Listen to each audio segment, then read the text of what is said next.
people's excuse is that, oh, but you need to keep getting stronger. Like, you need to keep growing. I Like, disagree you have with to that. fight the next big bad. You know, like, of course we're gonna be God wielding powers at this point. Like, we have to fight Sargeras, and we have to now go and do this crazy stuff. And I I'm just hard like, disagree with I that. don't know that's true, because I Yeah. didn't feel that way in the Burning Crusade, right? Mm-hmm. I didn't feel that way in Wrath of the Lich King. Yeah. I think you really started feeling God level in Cataclysm. So they did 2 expansions where your character was getting stronger, but you canon wise, according to canonity, were not. Like, you never did anything by yourself. Like, if you look at the Burning Crusade and you look at when you're fighting Illidan, like, no, that's not just you, that's a whole army. You're one part of a piece that's getting there. And even though a group of adventurers kill Illidan, really it's Maiev that comes in and he has to like fight. You're fighting with an entire army and like elite forces and some of the best in the world. Same with Wrath of the Lich King. Like, okay, right at the start they say, okay, you're pushing the front here, but you have an entire Argent Crusade fighting at your back. You are Oh one, yeah. and they did it a little bit in Legion with like the Army of the Light kind of thing. Oh dude, But I still think reality, like yeah, go yeah, ahead. I was just gonna say like Legion definitely had its own issues with power scaling, right? Like on a canonical level, because we do literally, I mean, we kill in like prematurely born, messed up god, basically. Yeah. But even then, that felt like too much because we are literally helping. I think the problem with that was that we were literally helping the gods themselves to fight that evil god. When we got so heavily involved to a point where we were literally saving the gods, that was a big issue for me. But at the same time, I love the way they wrote out the Antorus fight. Antorus was the actual raid where we go and do those things. But like on one hand, I don't like the way we were helping the Titans so much, the gods of the World of Warcraft universe. But at the same time, I love the fact that when you read into it more, it's like you were such a small part of that fight. You were such a minute, like you were a significant like squad of like 20 people, but there was way more than 20 people in that war at that time that you were doing that raid. And you just don't see it because you're not supposed to be there. You're supposed to be the elite squad that sneaks in. It's so cool. It was very well done in that regard. And I would love to see Riot do similar things of like, here's the big raid. You are a part of a war. You're not the hero swooping in. You're just in a war. Deal with it. Yeah.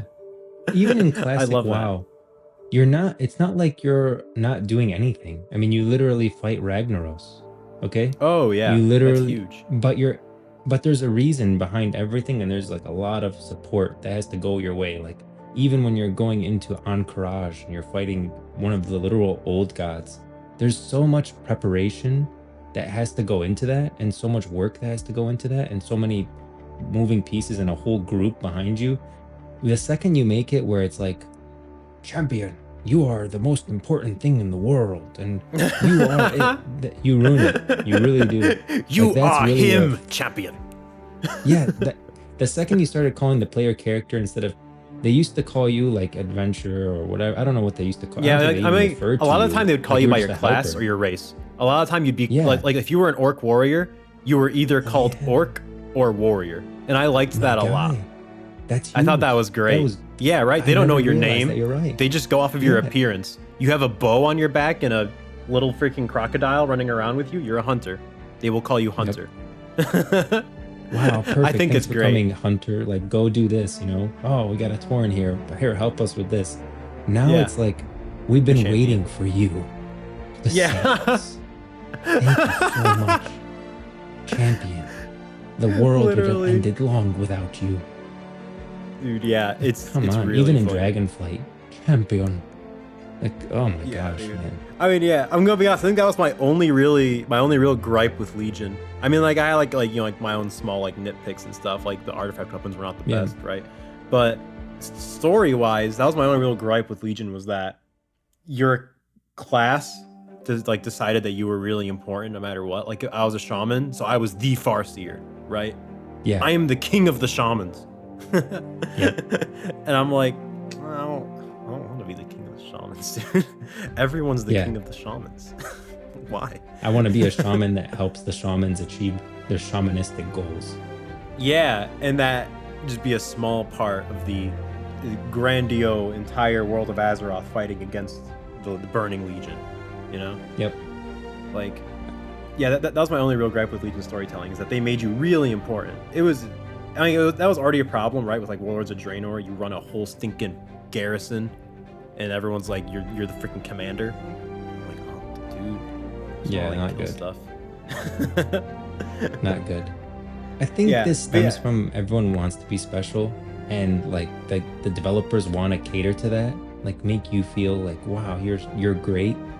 The problem with giving that to the player is that they're no longer incentivized to become special. Like like in Classic WoW on I always forget the name of the first server that we played on.